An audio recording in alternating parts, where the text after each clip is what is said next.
Deuteronomy chapter 30, compassion for the repentant.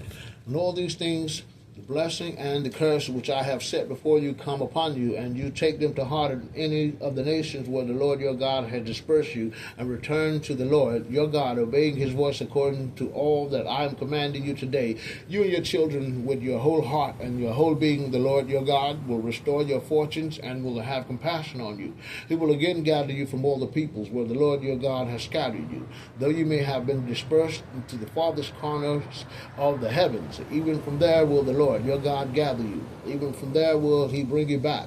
The Lord your God will then bring you into the land your ancestors once possessed, that you may possess it, and he will make you more prosperous and numerous than your ancestors. The Lord your God will circumcise your hearts and the hearts of your descendants, so that you will love the Lord your God with your whole heart and your whole being, in order that you may live. The Lord your God will put all those curses on your enemies and the foes who pursued you.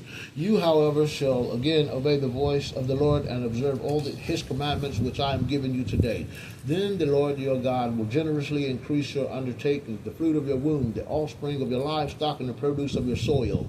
For the Lord your God will again take delight in your prosperity, just as he took delight in your ancestors, because you will obey the voice of the Lord your God, keeping the commandments and statutes that are written in this book of the law, when you return to the Lord your God with your whole heart and with your whole being. For this command which I am giving you today is not too wondrous or remote for you. It is not in the heavens, that you should say, who will go up to the heavens to get it for us and tell us of it, that we may do it? Nor is it across the sea, nor is it across the sea, that you should say, who will cross the sea to get it for us and tell us of it, that we may do it? No, it is something very near to you, in your mouth and in your heart, to do it. The choice before Israel. See, I have today set before you life and good, death and evil.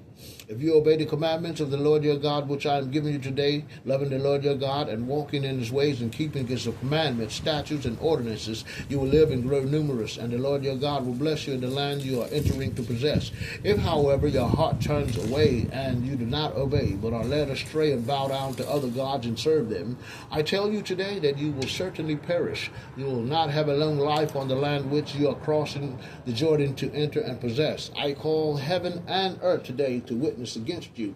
I have set before you life and death, the blessing and the curse. Choose life, then, that you and your descendants may live, by loving the Lord your God, obeying his voice, and holding fast to him. For that will mean life for you, a long life for you to live on the land which the Lord swore to your ancestors, to Abraham, Isaac, and Jacob, to give to them.